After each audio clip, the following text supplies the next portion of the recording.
Well, those were just a few examples of some of the silly things politicians say. So, are they really this ignorant about foreign affairs, and what is behind some of their talking points? Well, to answer these questions and more, earlier I spoke to Abby Martin. She's a journalist and founder of Media Roots, and I asked her what these faux pas say about the pool of candidates. Here's her take.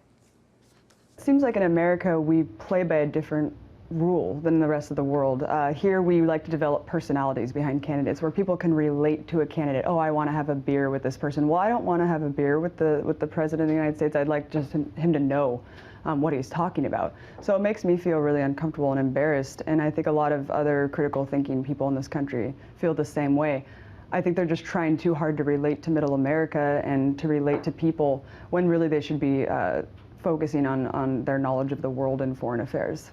And if that's what they're trying to do, portray themselves as a candidate that, hey, we're one of you come out with a beer for me, come out and have a beer with me. I mean, does that then affect their talking points and what kinds of things they choose to discuss?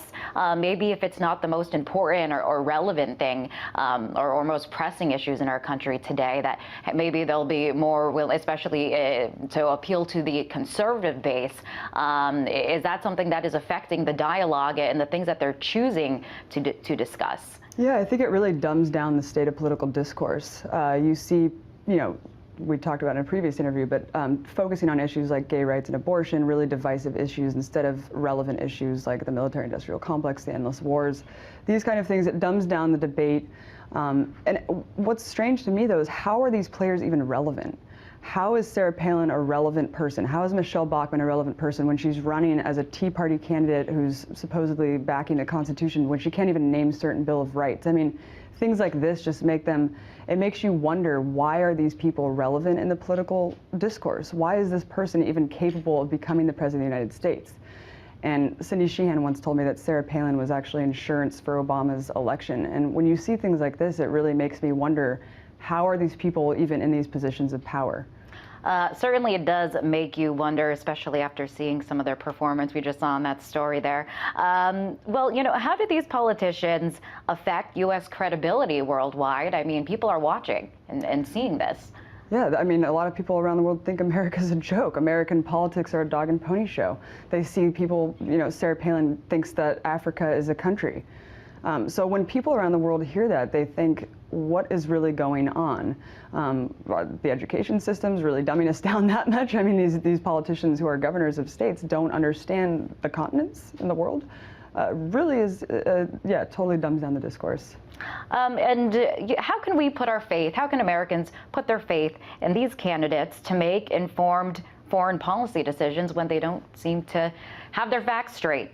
Well, that's the problem. They can't. And that's why you see a lot of election cycles where people are not voting for their interests, they're just voting against candidates. So you see a lot of people who are more progressive critical thinkers who are just saying, I can't in good conscience vote for someone who doesn't know these things, therefore I'm just going to vote against them, even though they might not agree with Obama's policy. And that's really where we're at right now.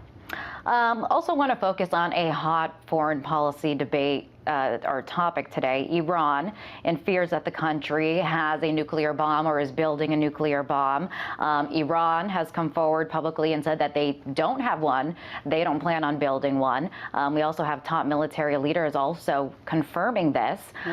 Yet we still hear this very harsh and tough rhetoric out of the GOP debates. Mitt Romney, all of them, so Rick Santorum, almost competing on who can be tougher against Iran. And when we see this kind of rhetoric coming from them, how does that play into drumming up war with the country? Yeah, we've seen a lot of saber rattling with Iran. The thing is, we're already at war with Iran. We're engaging in covert war with them right now. The CIA is on the ground. We're training Israeli defense, thousands of troops there training drills. Like you said, Leanne Panetta has already said that they're not building a nuclear weapon. So you have this contradictory rhetoric. We obviously are already in the country, so it's really a null point. I mean, we're already engaging in covert warfare with Iran, so it's just a matter of how much people are aware that we're already there on the ground. And from foreign policy, there is some ignorance, it seems, as to what is going on even in our own country. We have this embarrassing interview circulating with Mitt Romney where he says that he's not too worried about out the poor. Strange at a time where we have this growing income inequality gap growing in the U.S. and record poverty rates. I mean, does this just show how out of touch that he is with the reality that many Americans face right here in the U.S.?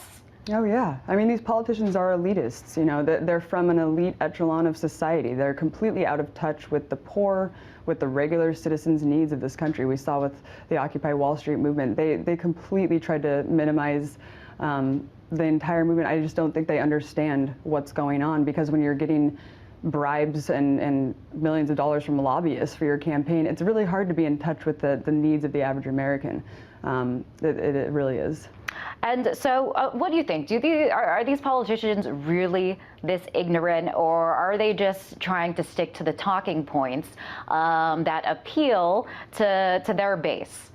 Well, if they aren't this ignorant, then that's really sad that they would have to dumb themselves down to appeal to a base and not know really obvious things geographically and politically. So that's really sad. If they are this ignorant, then they shouldn't even be a relevant political figure. So either way, it's just really strange that these people are on the political discourse.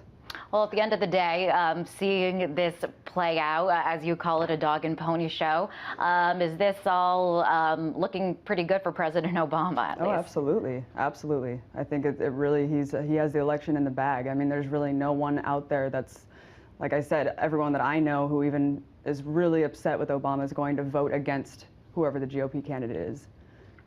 Abby, such a pleasure to have you here in the studio. Thank you for weighing in on this. That was journalist and founder of Media Roots, Abby Martin.